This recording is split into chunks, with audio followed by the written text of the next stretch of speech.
1절에서 6절입니다. 하나님 말씀은 고린도 후서 4장 1절에서 6절 말씀까지 보도록 하겠습니다. 고린도 후서 4장 1절에서 6절입니다. 그러므로 우리가 이 직분을 받아 국률하심을 입은 대로 낙심하지 아니하고 이 숨은 부끄러움의 일을 버리고 소규모로 행하지 아니하며 하나님의 말씀을 혼잡게 하지 아니하고 오직 진리를 나타내므로 하나님 앞에서 각 사람의 양심에 대하여 스스로 추천하노라. 만일 우리의 복음이 가리었으면 망한 자들에게 가리어진 것이라. 그 중에 이 세상 신이 믿지 아니하는 자들의 마음을 혼미하게 하여 그리스도 영광의 복음의 광채가 비치지 못하게 함이니 그리스도는 하나님의 형상이니라. 우리는 우리를 전파하는 것이 아니라 오직 그리스도 예수 주되신 것과 또 예수를 위하여 우리가 너희의 종된 것을 전파함이라.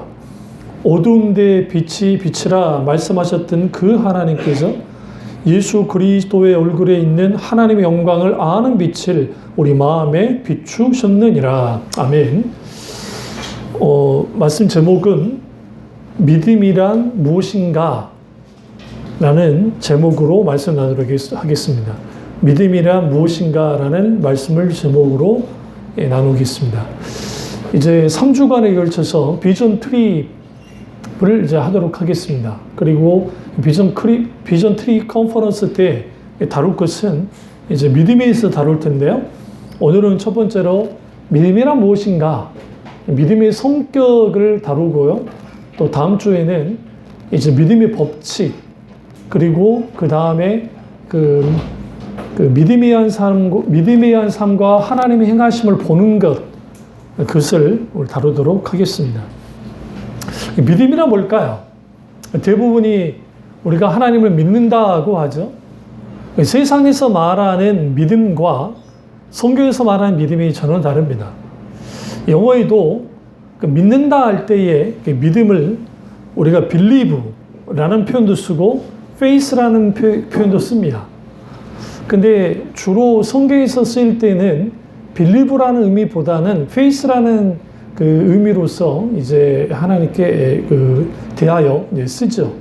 물론 두 개가 같이 교차하면 쓰기 때문에 굳이 나눌 필요까지는 없지만 성경에서 말하는 믿음과 세상에서 말하는 믿음의 차이는 뭐냐면 성경에서 말하는 믿음은 인격체이신 하나님을 신뢰하는, 그러니까 인격체이신 하나님을 바탕으로 하는 게 믿음입니다. 그러나 세상에서의 믿음이란 자기 신념책입니다. 그러니까 내가 믿고자 하는 것을 믿는 겁니다. 이번에 미국의 백악관이 아니라 미국 국회의사당을 구급파들이 이제 거기에 막 들어가서 그러다가 4명이 죽고 막 그랬잖아요. 왜 그런 일들을 하느냐? 그 사람들 말도 안 되는 신념 체계를 가지고 나왔기 때문에 그렇습니다. 그들 중에는 소위 그리스도인이라고 하는 기독교인이라는 사람도 있고 기타 등등 여러 사람들이 있는데 왜 그런 식으로 신앙을 갖게 되어지냐면 자기 신념을 바탕으로 하는 사람들은 자신이 보고 싶은 것만 봐요. 그러니까 이 신념 체계 속에는 이게 수용해야 되는 것도 있고 그리고 자기 성향과 기질에 따라 그렇기도 하고 때로는 우리가 10가지가 있는데 어떤 2가지를 내가 설득을 당하잖아요. 그런 나머지 8개를 그냥 덮어놓고 믿고 따르는 이게 요즘에 유튜브 막 구구 채널이라든지 막 유튜브나 그런데 그런 사람들이 나오고 또 요즘 뭐 문제가 되는 인터컵도 그렇고 인터컵이 원래 2단 시비가 있었던 것입니다. 그래서 그 2단 시비가 있었고 저도 그 사람들의 사역에 대해서 아주 맹렬하게 비판했던 목사 중에 한 명이고 좀 귀한 사역을 감당하긴 했지만 너무 젊은 청년들이 아주 위험한 곳에 선교 현장을 갔다가 거기서 때로는 죽기도 하고 그걸 순교라고 포장하기도 하는 그리고 또 청춘을 바쳐서 사역을 했었는데 막상 돌아와 보니까 일자리도 없고 그렇게 되어버리는 젊은 청년들이 아주 뜨거울 때이기 때문에 인터컵이 다 그런 식으로 한다는 건 아니지만 그런 어떠한 분위기가 있습니다. 그러니까 거기에서 여러 말들을 할 때에 요즘 뭐 우리가 뭐 베리칩이라든지 뭐 666이 어쩌다 예전에 우리 바코드 칩이 666이라고 사람들이 막 돌아다니면서 막 하는데 왜 그걸 믿을까 하잖아요. 일종의 그런 것은 자기 신념책에서 나오기 때문에 그렇습니다. 그러니까 성경에서 그 말하는 믿음의 체계는 뭐냐면 인간의 이성과 인간의 감성과 의지가 성령님의 조명, 비추심을 통해서 우리 가운데 역사되어져야 이게 깜깜한 방인데 거기에 빛이 딱 들어왔을 때 들어와야 비로소 그때부터 뭐가 시작되냐면 믿음이 시작돼요. 타종교는 밑바닥부터 자기들이 종교적인 노력을 통해서 뭘 통해서 자기의 어떤 자기 도야를 통해서 뭔가 그를 통해서 신을 알아간다고 한다면 기독교는 전혀 달라요. 기독교는 그런 식으로 알아가는 게 아니라 하나님이 먼저 계시하셔야 돼요. 그런데 그 계시는 성경 66권과 함께 완성이 됐어요. 그러니까 오늘날에 이런 특별한 계시는 없어요. 다만 성령께서 우리에게 이미 계시된 이 하나님의 말씀을 비추셔서 그 말씀을 통해서 하나님을 알게 하는 거야. 그게 오늘 본문인 이 말씀입니다. 6절 보세요. 어두운 데서 빛이라 말씀하셨던 그 하나님이 예수 그리스도의 얼굴에 있는 하나님의 영광을 아는 빛을 우리 마음에 비추셨느니라. 하나님께서 하나님의 영광을 아는 빛을 우리 마음에 비추지 않으면 우리는 하나님을 알 수가 없어요. 믿음은 인격체이신 하나님을 신뢰하는 것. 그러니까 인격체이신 하나님을 바탕으로 하고 인격체이신 하나님을 신뢰하는 것이 믿음이에요. 이걸 좀 더 말하면 성경의 관점에서 말하면 사실적이고도 실제적인 그 하나님을 성경에서 말했던 그 하나님을 오늘날에도 역사하는 그 하나님을 내 개인적으로 사실적이고 실제적으로 그 하나님을 성령의 놀라운 역사를 통해서 경험하여 그 인격체신 하나님을 경험하여 알고 신뢰하고 사랑하고 의탁하는 것, 그것이 믿음이에요. 단순히 내가 믿는다 할 때에 내가 믿습니다. 그러니까 내가 믿어질 때까지 기도하는 거야. 하나님이 될 줄 믿습니다. 주님 그렇게 해주세요. 그래서 내 마음에 내 감정 속에서 내가 뭔가 믿을만해질 때까지 기도를 끌어올리는 거예요. 그런데 눈만 뜨면 안 믿어지거든요. 안 믿어지니까 우리는 뭐예요? 하나님 내게 믿음을 주세요. 믿습니다. 믿습니다. 믿습니다. 주님. 그러면 과거의 목사님들이 우리는 믿어야 됩니다. 믿으시면 아멘. 그러면 아멘. 믿습니다. 하나님 믿습니다. 라고 하거든요. 그것이 믿음일까요? 조사해봐야 돼. 분별해봐야 돼. 그게 믿음인지. 여러분이 구원받은 것을 믿습니까? 아멘. 더 크게 믿습니까? 아멘. 돌아가셨던 세계적인 미국분인데요. 갑자기 생각 안 나네. 그분의 아드님이 지금 맡아서 하는데, 우리 에스폴로 73가 여의도 광장에서 모여서 복음 집회를 할 때, 그때 사람들을 초청을 했어요. 이제 구원받은 분들은, 구원의 확신을 갖고, 그런 분들은 나오십시오. 그러니까 사람들이 막 쓰는 거예요. 그래서 거기서 원래 대형 집회에서는 신혼고백 시키고 구원받았으면 선포하거든요. 그분도 똑같이 그런 분이니까. 그때 몇 명이 쓴 줄 아세요? 그 당시 기사로 60만 명 정도가 섰어요. 60만 명. 대략 60만 명이 서서 내가 구원받았다 그랬던 거예요. 그럼 거기 모인 사람들이 불신자들이 모였다 생각하세요? 아니에요. 교회에 다녔던 사람들. 뭘 의미하는 겁니까 도대체? 한국교회는 그때부터도 문제가 있었던 거예요. 왜 문제가 있었냐면 구원의 확신을 아주 중요시 여기는 교회예요. 어느 기독교보다 한국교회가 중요시 여겨요. 그런데 많은 사람들이 내가 구원받았는지 안 받았는지 모르는 거예요.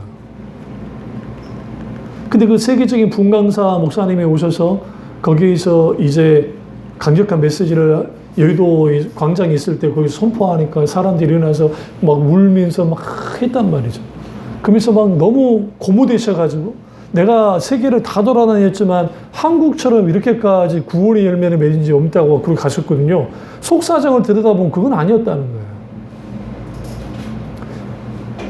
잘 들으세요. 구원의 확신은 내 상태에 따라서 달라지는 게 아니에요. 이게 아주, 지금 우리 지금 설교 가운데 구원의 확신 부분을 내가 다뤘으니까 좀 이해가 안 되시면 그 설교를 들으시면 돼요. 그런데 구원의 확신이 그러면 내가 신앙생활을 잘하면 구원받는 것 같고 신앙생활 못하면 구원받지 못한 것 같은 그런 상황이 벌어지는 이유는 뭐냐면 믿음도 구원도 은혜도 다 하나님으로부터 주어져요. 내게 하나도 없어요. 우리의 것이 하나도 없다고요. 그러니까 믿음은 로마서 12장도 그렇고 로마서에서 믿음의 주요 온전케 하신 예수를 바라보라고 그 바울 서신 속에서 많은 말씀들이 나오는데 거기서 중요한 게 뭐냐면 믿음의 주인은 주님이세요. 그런데 그 주님이 우리에게 믿음을 부어주셔야 우리가 뭐 할 수 있어요? 믿음을 가질 수 있어요. 근데 전제 조건이 뭐냐면 인격제신 하나님을 알아야 되는데 알려면 선포되는 말씀에 반응해야 돼요. 들기가 열려져야 돼요. 그러니까 오늘날 어떤 부분에서 많이 왜곡되냐면 믿음이란 무엇인가 할 때에 이거죠. 성경에 관한 진리를 그대로 믿고 받아들이는 것이 믿음이라고 생각해요. 한국교회에 팽배해져 있는 게. 물론 그것은 아주 중요한 거예요. 그러나 성경에서 말하는 믿음은 단순히 하나님에 관한 지식을 말하는 게 아니에요. 성경에서 이런 거나 믿습니다. 받아들였으니까 내가 하나님을 믿는 것인가? 그건 좀 별개의 것이에요. 왜 별개냐면 지식적으로 동의 정도는 할 수 있어요. 그러나 그것이 진정으로 내가 전인격적으로 믿고 실제로 살아서 역사하신 하나님을 전적으로 신뢰하는 것은 별개의 문제라고요. 그걸 어떻게 알 수 있냐면 바리새인이 그랬어요. 바리새인은 하나님이 천지만물을 창조한 거 다 알고 믿었어요. 다 받아들였어요. 그러나 실질적으로 그 하나님이 어떤 하나님? 왜? 병든 자들을 주인대로 구원하러 오신 하나님을 인정하지 않았어요. 심지어는 하나님의 형용을, 하나님의 임재를 경험한 적도 없었고 그들은 하나님을 알지도 못한다 했어요. 경험하여 알지도 못한다 그랬다고요. 다시 말하면 믿음 체계라는 것이 자기 신념이나 소위 문화적인 바탕 그리고 그 분위기 그리고 그 기타 등등 자기들의 경험 그러한 것을 바탕으로 하는 믿음 속에는 인간이 만들어낸 여러 가지 장치들이 있어요. 인간은 기본적으로 종교적이니까 그 종교적인 종교심 속에서 내가 하나님을 믿는다고 할 수 있다고요. 뭐가 없는 상태에서 인격적이신 하나님을 경험하고 아는 그 지식 그것을 바탕으로 하지 않고도 그게 가능하다고요. 그래서 믿음은 하나님을 아는 지식을 기초합니다. 그래서 오늘 사도 바울이 그 말하는 거예요. 3절에서 만일 우리의 복음이 가려웠으면 망하는 자들에게 가려워진 것이다. 하나님의 말씀이 들어가는 자리에 믿음의 놀라운 역사가 나타나는데 이 복음이 망한 자들에 의해서 가려워진다고요. 그러니까 이것은 여러분 아셔야 되는 게 대놓고 도키슨 같이 하나님 없어. 아마도 하나님도 없을 거야. 그러니까 그냥 하나님 신경 쓰지 말고 네 인생 즐겨. 그거보다 더 무서운 건 뭐냐면 교회 안에 있는 무신론자들이에요. C.S. 루이스가 이런 사람들은 정말 경멸했거든요. 입으로는 하나님을 믿어요. 말로는 하나님을 믿어요. 근데 실질적인 삶 속에서는 하나님을 믿지 않아요. 어떻게 할 수 있느냐? 그들의 삶과 행동과 그들의 모든 것들을 들여다보면. 그리고 자기들 나름대로 교회도 다니고 헌금도 하고 교회 생활을 하니까 나는 하나님의 자녀라고 말은 하는데 실질적으로 그들 속에는 뭐가 없어요? 생명이 없는 거예요. 생명이. 그러니까 거기가 뭐가 문제가 되냐면 이게 내 신념을 중심으로 하는 건지 인격체를 바탕으로 한 믿음인지가 구분이 안 되는 거예요. 박영선 목사님이 책 가운데서 분명히 그 부분을 잘 다루셨어요. 믿음은 결국은 인격체를 바탕으로 한다는 거야. 성경에도 분명히 그렇게 말하고 있고. 근데 대부분 이거죠. 교회에서 신앙사라면 목사님들이 이렇게 말합니다. 덮어놓고 믿으라고. 그러니까 따지지 말고 그냥 믿으면 된다고. 굳이 그 질문하지 마라. 그냥 신앙생활 하다 보면 믿게 되고 그 믿음을 갖추면 그게 믿음인 것이라. 안 믿어지면 내가 믿게 해달라고 하나님께 기도해라고. 물론 우리는 믿음을 달라고 기도하는 것이 잘못된 게 아닙니다. 물론 그렇게 기도해야 됩니다. 하나님 나의 믿음 없음을 용서하시고 내 믿음을 갖게 해달라고. 그러면 성경에 예수님께서 어떠한 사건 속에서 예수님의 제자들의 믿음 없이 드러나니까 이렇게 말합니다. 하나님을 믿으라고 한글 성경에는 번역이 되어 있어요. 하나님을 믿으라라고 되어 있는데, 그 영어 성경에는 have faith in God이라고 해요. 하나님 안에 있는 믿음을 가져라고, 소유를 하라고. 믿음은, 인간은 아담과 하와가 타락하고 난 다음에 하나님을 믿을 수 있는 능력이 단 1%도 없어요. 그렇다고 해서 하나님의 우리가 그러니까 전적으로 타락했죠. 전적으로 타락했고 하나님을 전혀 믿지는 그러니까 우리 능력으로는 절대 믿지 못해요. 그런데 그럼에도 불구하고 여전히 인간은 로마서 1장을 가보시죠. 하나님에 대한 의식을 가져야. 그러니까 하나님이 어떤 분인지에 대한 것을 안다고요. 어느 정도까지는. 구원을 이룬 데까지는 가지는 못하지만. 로마서 1장 20절 창세로부터 그의 보이지 아니하는 것들 곧 그의 영원한 능력과 신성이 그가 만드신 만물에 분명히 보여 알려졌나니 그러므로 그들이 핑계하지 못할지니라. 하나님을 알되 하나님을 영화롭게 해도 아니하며 감사하지도 아니하고 오히려 그 생각이 허망해지며 미련한 마음이 어두워졌나니 라고 말하고 있어요. 그럼 여기서 하나님이 우주 만물을 창조하셨어요? 대표적으로 창조의 멸류관이라 할 수 있는 게 뭐예요? 인간이잖아요. 인간의 예술성, 그리고 인간의 창조적인 능력, 인간 속에 발휘되어지는 여러 가지 좋은 것들이 있잖아요. 그게 지나치게 가서 하나님께 대적하는 것도 있지만, 그리고 한편으로는 인간의 죄악성도 잘 드러납니다. 그런데 놀라운 것은 뭐냐면 하나님이 만드신 세상, 세계를 딱 들여다보면 거기에 분명히 하나님의 신성이 나타나기 때문에 사람들이 하나님이 없다고 할 수 없다는 거야. 그래서 모든 이 동서양을 막론하고 고대로부터 지금에 이르기까지 단 한 번도 신에 대한 인식이 없은 적은 없어요. 스피노자가 이 세상이 멸망하면 나는 한 그루의 나무를 심겠다고 했는데 그 사람이 뭐라고 주장했냐면 기독교는 이제 100년 안에 사라질 것이라고 단언했어요. 그 사람이.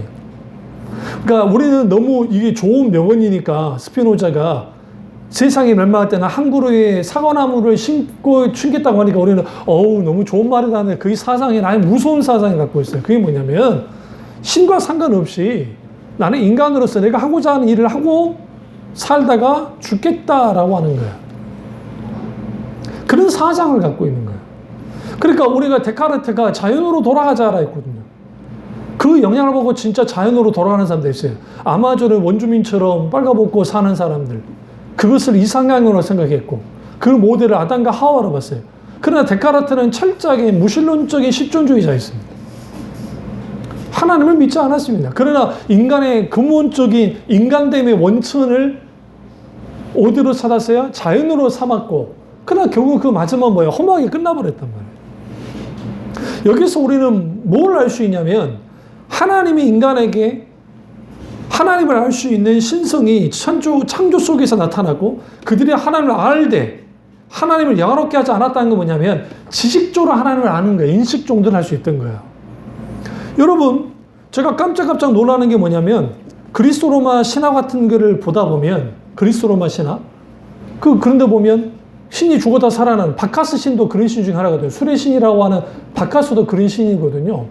그러니까 마치 예수 그리스도가 죽어서 다시 살아난 하나님의 아들의 모습이 그리스 로마 신화 속에서 잘 드러나요. 드러나는 게 있어요. 제우스 보세요. 제우스라는 신이 좀 어려운 거니까 제가 그걸 말하지 않지만 최고의 일자, 그러니까 유일한 한 존재. 근데 그게 스스로 존재하는 그 존재에 대한 표현들을 하나 철학에서 쭉 해와요. 그게 여기만 있는 게 동양에도 똑같이 동양 철학 속에서도 그런 상제, 하늘의 신이 있는데 그 신이 어떤 그런 존재가 있다는 인식들을 하고 있기 때문에 이상할 정도로. 인간이 뛰어나서 그런 겁니까? 아니, 하나님이 창조한 세계 속에서 하나님의 신성이 드러났기 때문에. 그러나 그것을 가지고는 믿음을 가질 수는 없어요. 그러나 신은 있을 수 있겠다라는 생각을 하는 거야. 21세기가 돼서 기독교를 포함한 전 세계, 즉 거의 한 78억 정도 되는데 종교 인구가 얼마나 될 거라 생각하십니까? 반대로 할까요? 종교 인구가 아니고 일반 내가 무신론자라 일컬어지는 사람이 얼마나 될 것 같습니까? 여러분 생각에.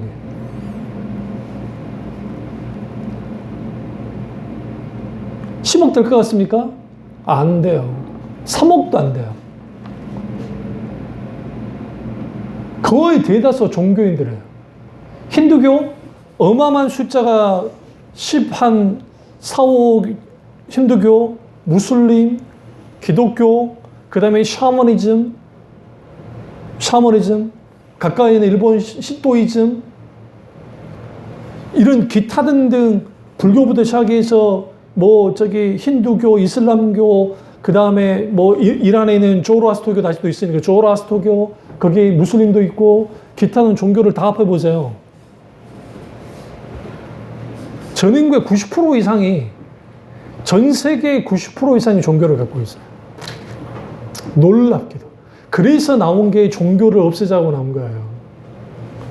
이 종교가 깨부셔야 돼요. 근데 가장 사악한 종교가 두 가지가 있는데 하나는 기독교고 또 하나는 이슬람이라는 거죠. 하도 테러하고 하니까 깨부셔버려야 된다. 그보다는 모든 종교는 사라지게 된다. 그것은 종교는 일종의 사람의 연약함을 그러니까 죽음이라는 어떤 한계, 여러 연약함을 파고들어서 나온 일종의 이게 병리적인 현상이고, 그래서 정신병에 불과하다고.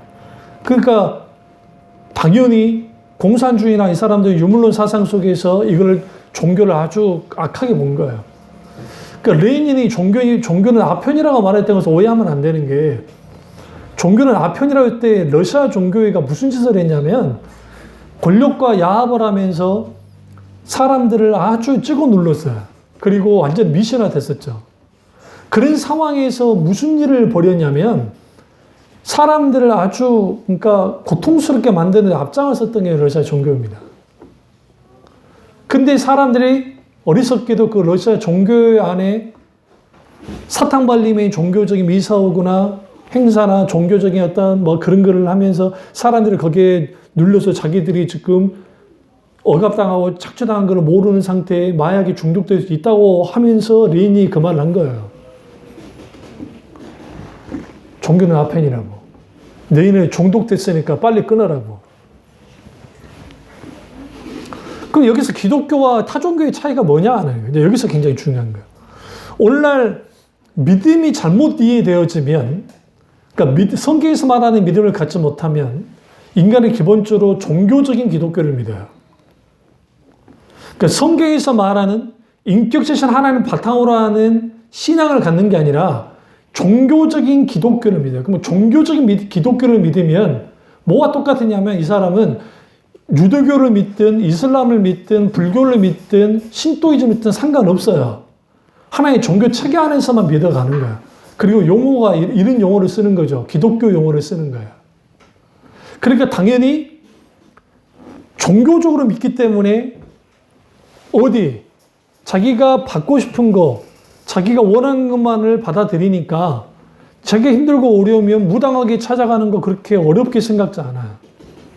가서 내가 도움 받으면 되는 것이고, 가장 좋은 것은 내가 믿고 있는 하나님이라는 신이 내게 역사해 주면 좋고, 이거는 좀 극단적인 예라고 한다면 좀 더 온건하게 말하면 읽어야죠. 기독교 교리 체계 안에 들어오긴 해요.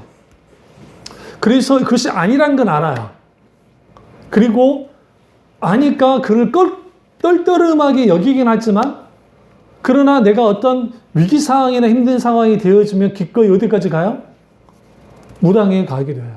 전도봐요. 미우새에 나오는 그 어른들이 권사님들이거든요. 어떤 분, 근데 그분들이 자기들이 하면서 무당한테 가서 전도 받다고 하면서 자랑스럽게 말하잖아요. 응? 그리고 잘 꺾으신다고. 세다고. 왜 그런 일반 예능 프로그램이긴 하지만 불려지기는 권사라고 불려지는데 왜 그런 것들을 쉽게 그렇게 할까요? 뭐가 깨지지 않아서 그러냐면 종교의 틀은 철저하게 나를 위한 거야, 모든 것은.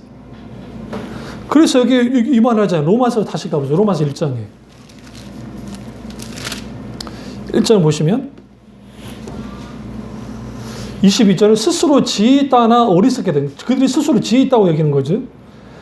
23절은 썩어지지 아니한 하나님의 영광을 썩어질 사람과 새와 짐승과 기어다니는 동물 모양의 우상으로 바꾸었느니라. 바꾼 거야. 우상이 여기서 드러나는 거야. 그런데 이게 재밌는 게 눈에 보이는 것들, 사람부터 시작해서 그거를 자기들의 신이라고 만들어 놓은 거예요. 근데 왜 그렇게 만들어졌는데 하나님 가만 놔뒀다잖아요. 정욕도로 주님이 그들 내비에 놔뒀다는 거. 그러면서 25절 보세요. 이는 그들이 하나님의 진리를 거짓으로 바꾸어 피조물을 조물주보다 더 경배하고 섬김이라. 주는 곧 영원히 찬송하실지로다. 아멘. 하는 거예요. 그들이 진리를 거짓으로 바꿨어요. 피조물을 조물주보다 더 경배해요. 그래서 여러분, 인간은 기본적으로 종교적인 심성을 통해서 어떤 자기가 못다한 것을 누군가에게 투사해서 영웅을 혹은 소위 말하는 신적인 존재를 만들고 싶어요. 교회도 목사님이 뭔가 카리스마가 과거 같으면 카리스마가 있으면 사람들이 더 열광하는 거예요. 우리가 말도 안 되는, 객관적으로 보면 말도 안 되는데. 그러면서 막 목소리와 제스처와 막 하면서 하는 거죠. 지금 안소 목사가 하얀 백구두와 하얀 양복을 입고 탁 올라오면 여러분들은 눈이 더 선해지는 거예요. 막 하면서 제스처를 추고 막 하면 내려와서도 별개의 존재가 돼야 돼. 그럼 굴림하고 목소리도 까면서 하는 거죠. 속 사람은 그러지 않는데. 왜 사람들은 그런데 혹할까요? 신상하다고 생각하는 거야. 거룩함은 거기에 있지 않아요. 거룩함은 성령께서 우리 가운데 은혜 베푸시고 그 은혜 베푸심 속에서 세상과 구별되는 삶을 살아갈 때 거기에 거룩함이 있게 되는 거예요.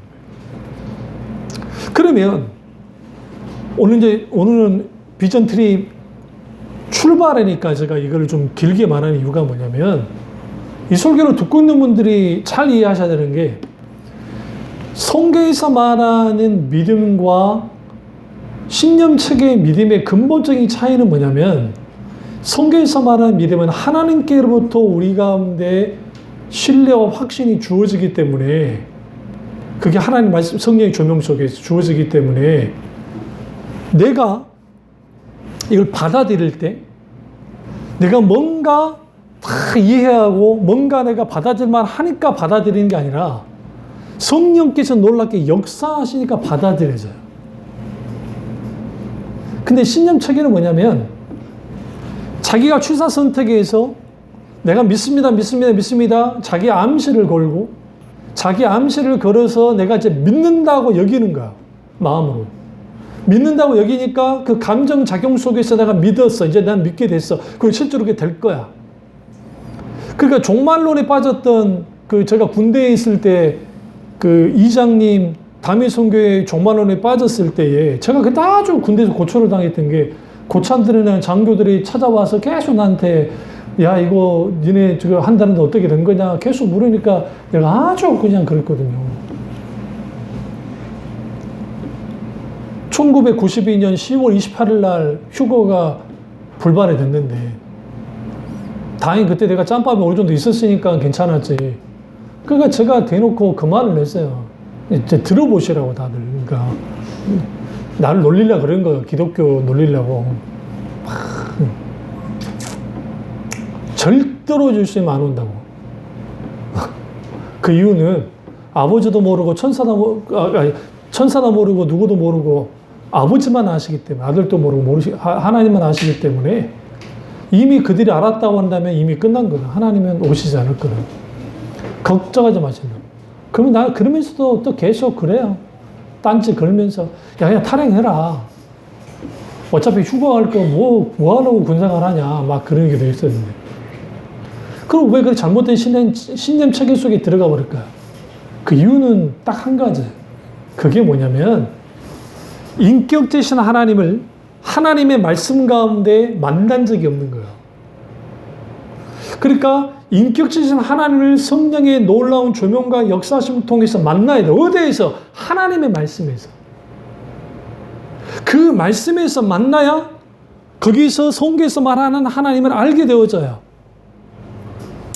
그 하나님이 우리 가운데 실제로 어떻게 분명하게 드러나요. 선명하게. 그러니까 이전에는 보이지 않았던 하나님이, 내가 믿어지지 않았던 하나님이 성령의 조명 속에서 인격자 하나님 만나면 보이는 거예요. C.S. 루이스가 그랬다잖아요. C.S. 루이스가 세상에 수많은 신들이 있는데 요한한 신이, 성경에서 말하는 신이라는 게 도대체 뭐냐는 거야, 그게. 그게 진짜 신인가? 나 안 믿겠다 그랬다고. 기독교 가정이 자라났음에도 불구하고. 그런 상황에서 여러 가지 그가 이제 고민하는 그 속에서 하나님을 만나요. 여러분에 걸쳐서. 여러분에서 하나님 만나, 이걸 말하기는 이제 굳이 말하기는 시간 많이 가니까 하나님 만나, 그게 중요한 게 뭐냐면 인격체이신 하나님. 근데 그분이 누구냐? 나사렛 예수 그리스도 그분이 왜 나를 위해서 죽어야 되는지를 안 거예요. 그럼 죽어도 받아들이기 힘들었거든요. 도대체 예수라는 사람이 뭐길래 나하고 무슨 상관이길래 그 사람이 죽은 게 나랑 무슨 상관이냐는 거예요. 그것도 나를 위해서 죽었다는데. 이게 뭔가 도대체. 하나님은 살아계시다고 하는데 그렇다면 그분은 영문학자이자 엄청난 신화 전문가니까 세상에 수많은 신화의 내용들이 있는데 그 내용 속에 있는 신들과 도대체 하나님이라는 신은 뭐가 다른가? 딱 하나가 달라요. 인격체. 인격체이신 하나님이 찾아오셔야 나를 만나주셔야 믿음이 출발해요. 세상 종교는 인간 종교심을 가지고 자기 신념 체계를 가지고 신앙이 출발될 수 있어요. 그러나 기독신앙은 출발이 불가능해요. 그럼 목사님 우리는 믿음을 어떻게 가질 수 있어요? 그러니까 우리는 하나님 앞에 나와서 인격체인 하나님을 만나게 다 기도하셔야 돼요. 제가 어렸을 때 기도가 그거였다고요. 어렸을 때. 왜 교회를 다니긴 했지만 중2 때 하나님을 만나기 전까지 초등학교 5학년 때 하나님이 나를 살려주셨지만 왜 하나님을 안 믿었냐? 그 이유는 하나였어요. 왜 내가 기독교 가정이 태어났는데 왜 우리 아버지는 이런 것이고 왜 늘 싸우며 왜 이렇게 불행한 삶을 살아야 되냐? 불행한 삶을 사는데 내가 왜 예수님을 믿어야 되는 거예요? 왜 하나님 믿어야 돼? 왜 하나님은 지켜보고 계시고 왜 하나님이 이 난리를 치는데 왜 가만히 계시냐고요? 내가 하나님 앞에 울면서 막 한 적도 있어요. 소리치기도. 그러나 그 하나님이 내게 대답해 준 적이 단 한 번도 없었거든. 그건 내가 믿어서 뭐야. 그런데 어머니는 아버지한테 쫓겨나면은 교회에 가서 울면서 기도하고 계시고 나는 거기에 이제 장원에 누워서 애가 자다가 깨다 그러는 거죠. 그러니까 내가 하나님이 살아계신다고 하는데 도대체 어떤 역사도 없는 그게 뭐예요? 우리 형은 초등학교 3학년 때 인격체인 하나님을 만나버렸기 때문에 형은 흔들리지가 않는데 나는 흔들리는 거예요. 그래서 결심을 한 거지. 내가 성인이 돼봐. 다 갈아엎어버릴 테니까. 그러니까 그런 생각을 하면서 살아본 거예요. 서서히. 근데 그 인격체신 하나님을 만난 거죠. 그것도 무슨 소위 말하는 종교적인 열광적인 분위기 속에서 만난 것도 아니에요. 인격체의 하나님을 만나고 나니까 보이지 않았던, 내가 알지 못했던, 그리고 초등학교 5학년 때 내 음성 속에 성우가 건너면 넌 죽어라고 하는, 차도 건너면 넌 죽어라고 하는 그 음성이 나는 그 내 속에서 누가, 물론 밖에 들은 거면 내 속에서 나온 거예요. 이게 웃기잖아요. 초등학교 5학년이 뭘 알아가지고. 근데 주님을 만나고 난 다음에 그때 비로소 확실히 안 거야. 그분이 하나님이셨다는 거예요.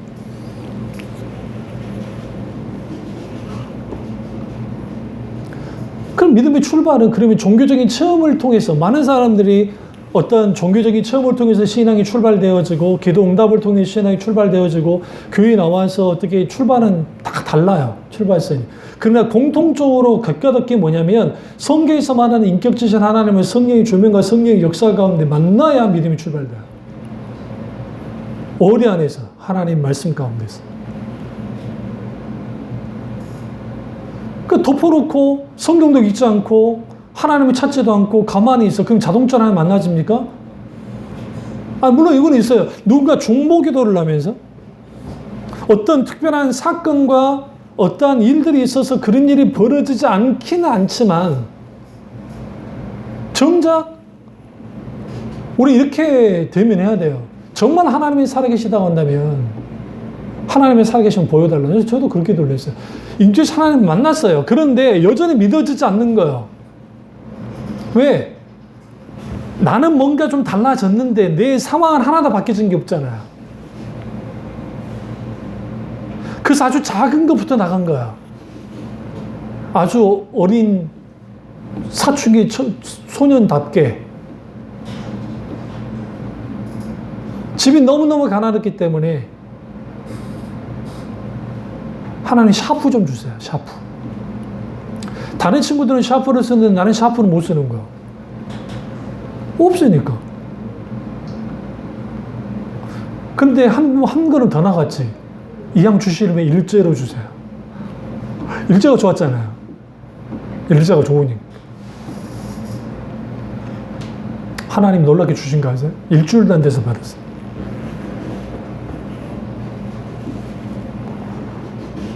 그걸로 끝나지 않죠. 재미가 들려서. 근데 하나님 못 믿겠어. 그러니까 또 해줘. 그래서 카시오, 이제는 제품까지 들어가야 카시오 전자계산기 주세요. 하나님. 자, 누구에게도 달라고 말한 적 없어요. 하나님 2개 주신 거 아세요? 하나님 형 친구가 줬다며 건넸는데 내가 원하는, 그러니까 메이커는 똑같아. 메이커는 일제 전자계산기인데 내가 원하는 모델이 아니에요. 이럴 겁니까? 기분이 나빠져. 응답해도 나 분명히 메이커만 하고 내가 머릿속에 그렸는데, 그러는데 놀랍게도, 반대네요. 내 친구놈이 줬고, 형 친구한테 받아서 딱 주는데, 이렇게 포켓처럼 돼가지고, 다가 굉장히 좋은, 그걸 갑자기 나 탁 내민 거야. 근데 가져라. 뭐야? 그러니까 형 친구가 줬대요. 보니까 딱 열어보니까 내가 원했던 거였어. 하나님이 이렇게까지 역사하시나? 아니, 우연일 거야. 하면서 우리가 기도원처럼 하나님 시험하는 짓을 한동안 했어요. 왜? 단 한 번도 기도 응답을 받은 적이 없던 내가 하나님께 기도를 하니까 인격지신 하나님을 설교 말씀 가운데 깨달았고, 그 다음에 요한복음을 읽다가 하나님 말씀을 경험하고, 그 과정 속에서 하나님 말씀이 어떻게 역사하게 되었냐면 성령이 놀라운 역사 가운데 하나님 말씀을 읽어나가는데, 어느 나라 그 김준호 목사님이 경험했던 것처럼 저도 똑같이 어떤 한 단어가 성경을 읽고 있는데 무슨 분위기가 무슨 이런 분위기도 아니잖아요. 단어 하나가 탁 튀어나와요. 우리 그 매직아이처럼 탁 튀어나오더니 춤을 추듯이 말씀이. 그리고 어떤 그 예수님 십자가 못 박혀 돌아가시는 그 장면을 성경을 읽고 있는데 갑자기 가슴에서부터 막 뜨거워지는데, 이게 눈물과 막 회개와 막 우리가 짐승 울듯이 통곡하면서 이 배를 부여잡고 막 띠굴띠굴 굴면서 막 예수 그리스도의 십자가의 죽음이 나의 죽음해야 된다는 그 사실 속에서 막 그게 강력한 성령의 역사. 그 시점부터 성령의 기름 부음이 베드로교회 사성의 기름 부음이 지금까지 유지되고 있어요. 그러니까 그 기름 부음의 역사가 확 나타나는 거예요. 그러면 그런 종교적인 영적인 체험들이 믿음을 강화시켜 줄 수는 있을지는 모르지만 믿음을 생성시켜 주진 않아요. 그러니까 기적이라는 것은 하나님 놀라운 역사하심들은 이걸 세메이온이라는 헬라어 단어인데 이거는 표적이라 해요. 표적. 기적, 이적, 표적. 표적은 뭐냐면 하나님의 일하심을 드러낼 때 나타나는 것들이에요. 근데 이거는 뭐냐면 모든 표적은 하나님의 영광을 받으셔야 되는 거예요. 인간이 아니라. 근데 그 하나님께서 놀랍게 역사를 하시는데 그 역사하심이 너무 놀라웠어요. 자존심이 있어가지고 고등학교 진학을 포기를 해야 되는데 하나님 나는 등록금 그러니까 그 당시 사분기로 냈잖아요. 그때 육성회비라 그랬죠. 육성회비를 내야 되는데 한 번이라도 밀리면 나는 학교 안 다니겠다고 그랬어요. 근데 말도 안 되는 거였어요. 왜냐하면 우리 형은 자주 밀렸고 우리 어머니 뭐 보리도 안 좋았으니까. 근데 졸업할 때까지 단 한 번도 안 밀린 거죠. 우리 어머니가 깜짝하자 놀랄 때가 있어요. 왜냐하면 형 거는 그렇다 치는데 형을 먼저 해주죠. 당연히. 큰애니까. 해주는데 뒤에 걸 내 걸 해주는데 돈이 없어. 이제는 또 저놈이 지랄할 텐데 왜 옛날에 선생님들은 매를 때리고 뒤에 있다가 뭐 벌도 세우고 이름도 적어놓고 육사병이 앉는 것들 반장에 이름도 적고 막 그러잖아요. 모욕을 주잖아요. 그게 싫으니까 죽교보다 싫으니까 내가 자존심을 세니까. 근데 그때마다 하나님이 놀랍겠죠. 간섭하시고. 그거 말고도 하나님이 하신 일들이 너무 많아요. 생각만 했죠. 생각만 했는데도 하나님이 채우실 때가 많아요. 이 일대로 우리 교회 지하 교회 개척했을 때 그때 정말 놀라운 일들이 많았어요. 뭐 지금도 하나님이 채우실 역사도 계속 진행 중이지만 그때도. 그러니까 하나님이 왜 그렇게까지 하실까? 그 이유는 뭐냐면 우리가 인격적이신 하나님을 살아서 역사하신 하나님을 바탕으로 믿음을 갖는 사람들은 헨리 브레카비 목사님이 말했던 것처럼 성경에서는 사실적인 하나님을 경험하는 삶을 살기 때문에 하나님을 경험하고 사는 것이 이게 아주 자연스러운 것인 거예요. 자연스러운 거예요. 특별한 게 아니에요. 오늘날의 시대가 믿음이 무너져 버리니까 하나님을 경험하는 것들이 특별해진 거예요. 특별해지게 안 하려고 하니까 과거에는 부흥이라도 해가지고 사람들은 어쨌든 종교적인 체험과 영적 체험을 하도록 만들었는데 오늘날 시대 사람들은 급격하게 진리에서 많이 떠나있기 때문에 부흥이 한다고 모여주지도 않고 그나마 먹히는 게 연예인들 간증이라든지 유명인들 간증 정도가 좀 먹히는 거고 그런 상황이 되어버리는 거죠. 그러면 자기 신념 체계 속에서 믿음을 가지니까 살아서 역사하시는 하나님, 그 하나님이 내가 어떤 하나님이라는 거야. 나는 분명히 믿는다고 말은 하는데 실제로 내가 진짜 하나님을 믿고 있다고 하는데 삶을 들여다보고 문제 앞에 섰을 때 전혀 믿음 없는 자처럼 행동하는 것들이 너무 많다는 거죠. 이게 교회 안에 있는 무신론자들이에요. 이게 아주 문제가 돼요. 아주 심각하죠. 그러니까 구원을 받는 믿음도 마찬가지예요. 단순히 성경에 나오는 예수님이나 예수님이 구원을 위해서 행하셨던 것을 이론적으로 믿고 받아들이는 게 그게 구원받는 믿음이 아니고 다시 말해서 예수님에 관한 지식을 그대로 믿는다고 해서 구원을 받는 믿음을 갖는 게 아니에요. 그러면 성경이 말하는 구원받는 믿음은 뭐냐? 우리의 구원자 되신 예수 그리스도 그분을 인격적인 그분을 경험하여 알고 믿는 거예요. 그러니까 예수님이 십자가 못 박혀 돌아가서 나를 구원하셔서 그걸 이론적으로 지식적으로 받아들인다고 해서 구원받는 게 아니라고요. 전 인격적으로 내가 그 예수 그리스도의 십자가의 사건이 나의 죽음의 사건이 되어져야 돼요. 어떻게? 성령님의 현재와의 사역의 역사 속에 있어요. 그리고 내가 십자가 앞에 예수 그리스도와 함께 십자가 보게 돌아가 죽고, 그리고 내가 거기서 뭘 경험하냐면 왜 예수 그리스도 그분이 나를 위해서 죽었는지를 아는 거예요.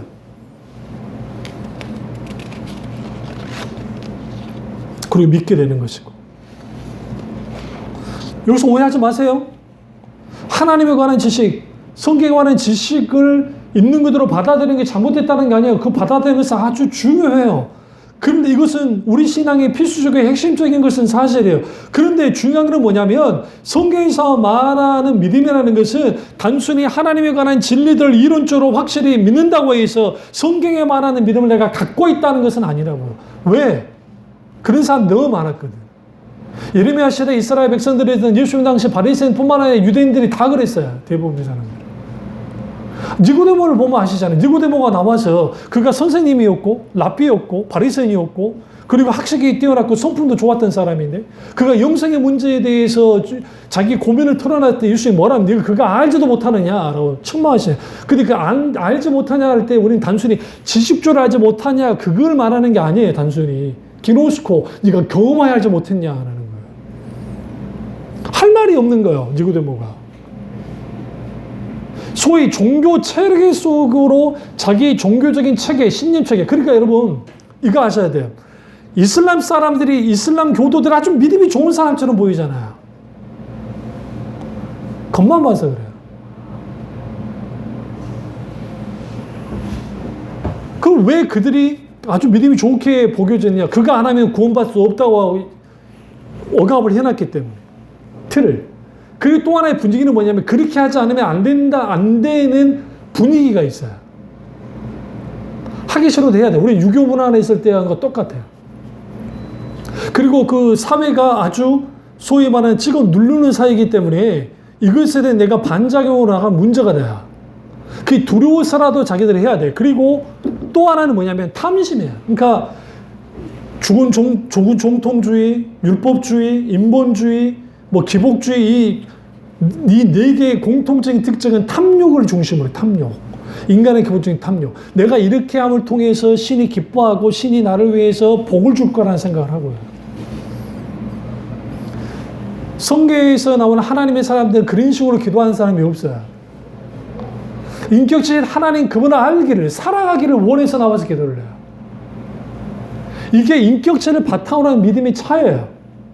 종교적인 믿음은 자기 종교심을 가지고 종교적인 형태를 가지고 신앙생활하면 돼요. 그러니까 거기에는 뭐가 문제가 될 게 오냐면 자기가 하나님께 열심을 다해서 뭔가 하면 되는 거예요. 그러니까 소위 기도원에 있는 은사주의자 그분들이 어떤 행동들을 하냐면 제가 기도를 많이 하고 능력을 받았으니까 오는 사람들한테 헌금해야 내가 기도해 주지. 많이 심어야 하나님이 크게 역사해 라는 논리를 가지고 나오는 거예요. 반대 경우는 이거예요. 소위 그 이론, 그러니까 이거죠. 규칙, 종교적인 규칙, 종교적인 교리적인 체계, 이게 아주 중요해요. 저도 굉장히 교리를 강조하는 목사니까. 근데 그 교리 안에서, 교리의 범주 속에서 이걸 이제 뭐라고 주지주의라고 하는데, 주지주의란 말은 무슨 말이냐면 지식적으로 모든 것을 믿음 체계를 가져가 버리는 거예요. 여기에 뭐가 있게 되냐면 쇠뇌가 있어요.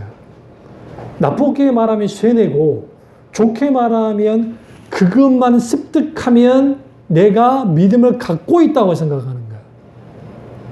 이런 사람들은 기독교 근본주의자들이에요. 기독교 근본주의자들이 그렇기 때문에 문자주의로 가요.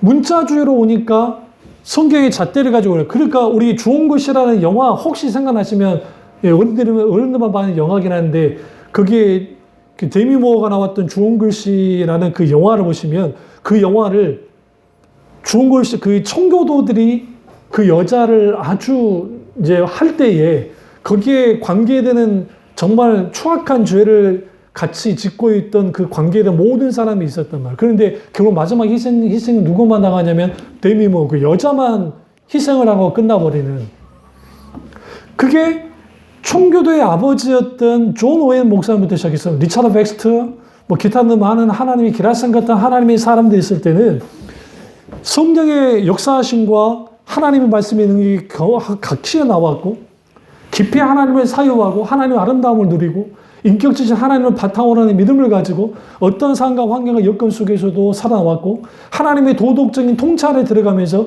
어느 누구보다도 도덕적인 우월감을 가지고 월등함을 가졌고 그럼에도 불구하고 그들은 교만하지 않고 겸손했던 사람이고 그들은 자기들이 먹지 않더라도 남을 섬기는 사람이었고 그들은 자기들의 손해 볼지언정 남에게 해를 끼치지 않는 그런 사람들이었던 거야.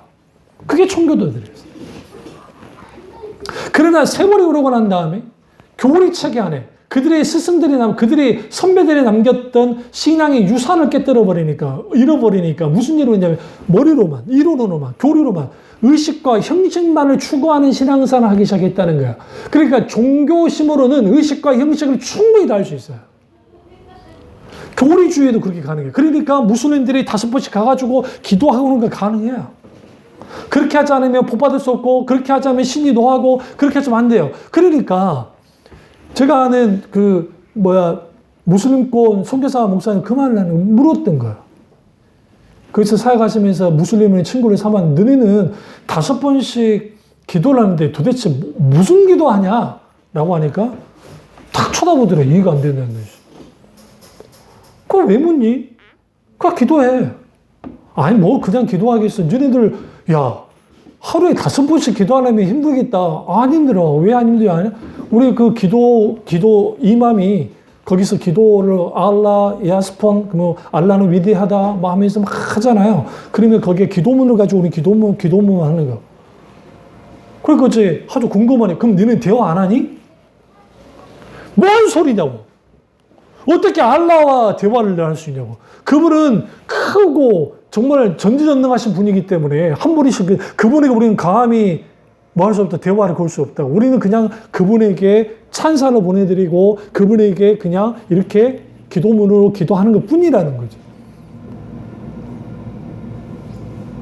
그러니까 이 목사님이 아주 짓궂은 분이라 교수님이 근데 나는 하나님과 대화한다? 그 혀를 차더라고요. 미친놈.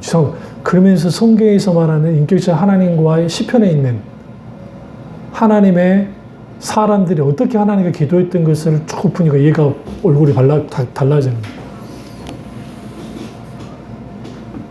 거야. 기독교는 원래 그러냐? 원래 그래. 그럼 너는 하나님을 어떻게 경험하냐? 물론 이슬람에도 신비주의가 있어요.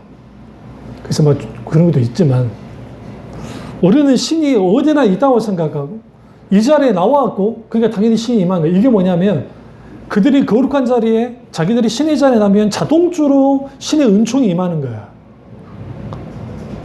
그러니까 자기들의 마음가짐도 중요하게 그보다는 그냥 그 자리에 있는 게 이게 똑같이 카톨릭이 똑같아요. 카톨릭이 매 예배 미사 때마다 성찬식을 하는데 다 나와요.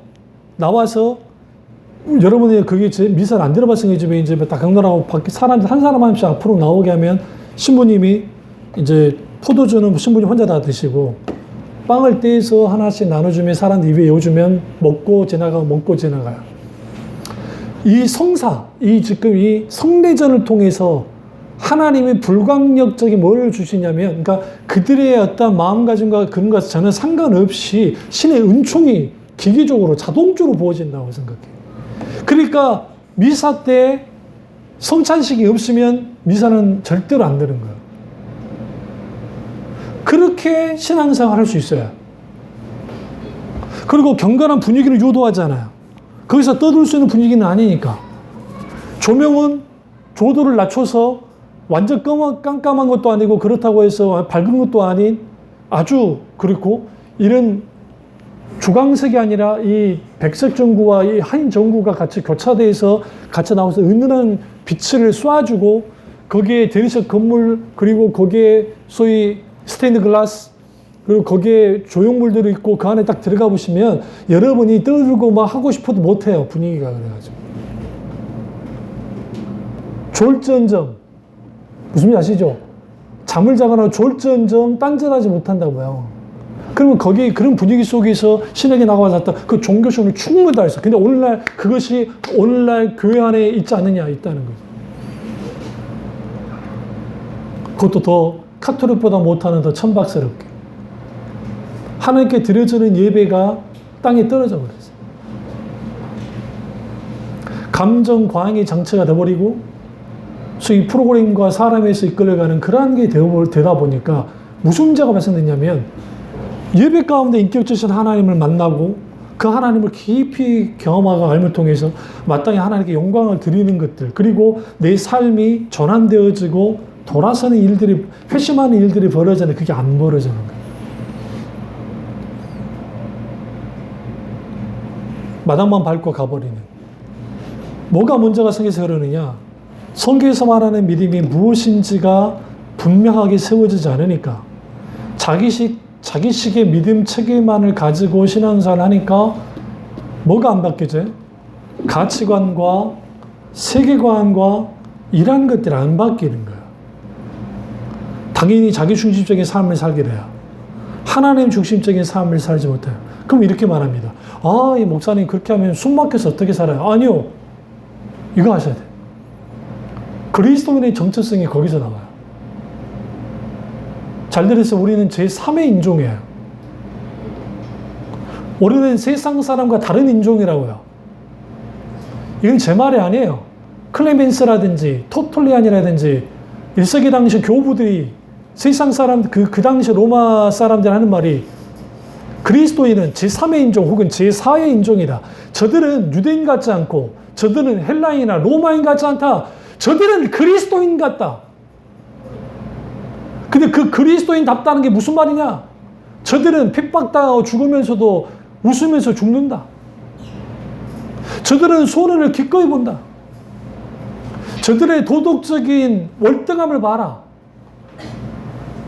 그 당시 로마 제국 안에 소수인 기독교인보다 뛰어난 인종이 어디 있냐는 거예요, 도대체. 심지어는 저들은 하나님의 나라, 예수와 하나님의 나라, 십자가와 십자가의 죽음과 하나님의 나라, 그 하나님의 나라를 바라보면서 산다. 저들은 이 땅에 살지만 저 하늘에 사는 존재들이다. 그들이 누구냐? 그리스도입니다. 그게 오늘 우리여야 돼요. 왜? 교회는 사도들과 선지자들 터 위에 세워졌기 때문에. 이 세상을 경멸하고 이 세상과 따로 살아가는 게 아니에요. 우리는 이 세상을 살아갈 때 우리는 최선을 다해 살아야 되고 하나님의 영광을 살아야 돼요. 그러나 단순히 내 꿈과 내 비전을 이루는 데 사는 것이 아니에요. 하나님이 내게 주신 그 하나님의 비전, 하나님이 이 땅에 나를 태어난 그 목적을 가지고 살아나갈 때 하나님의 영광 받으실 뿐만 아니라 이 땅에 아름다운 열매를 맺는 거죠. 그것의 출발이 뭐냐? 믿음이에요. 어떤 믿음? 인격체를 바탕으로 하는 믿음. 인격체신 하나님을 신뢰하는 믿음이에요. 그런데 그것이 있으려면 인격체신 하나님을 알아야 돼요. 알려면 하나님을 알기를 찾아야 돼요. 기도하셔야 돼요. 하나님 나 알기 원합니다. 하나님 나 만나주세요. 제가 늘 말하잖아요. 정말 하나님이 살아계신지 안 살아계신지 찾아라고 제발. 만나주십시오. 좀. 그럼 그 속에서 찾아오신 그 하나님을 만나고 인격체 하나님을 말씀 가운데 만나기 시작할 때 또 다른 세계를 보게 되어집니다. 하나님의 세계. 그게 신앙의 세계예요. 그 세계가 에베소서의 그 하나님의 세계 속에 있는 그 높이와 넓이와 깊이와 그 길이가 어떠함을 깨달아 안다고 한다면 우리는 그리스도의 사랑의 그 놀라운 그 하나님의 영광의 임재 가운데 우리는 기쁨을 누리며 살아갈 수밖에 없다. 그래서 저나 여러분 오늘 2021년 정말 이 둘째 이 비전 트립 때 내 믿음이 어떤 믿음으로 가지고 신앙생활 되느냐, 인격체를 바탕으로 믿음을 가져야 됩니다. 소론했기 때문에 다음 주에는 이제 본론적으로 이제는 핵심적인 내용들을 조금 속도감 있게 말씀을 가지고 나아감을 통해서 인격체 하나님을 바탕으로 한 믿음을 가지고 온전히 신앙생활하는 여러분 되시기를 주님의 이름으로 축원합니다. 기도하겠습니다. 기도하실 때 오늘 이 말씀이 나의 말씀이자 우리 말씀 되게 기도하겠습니다.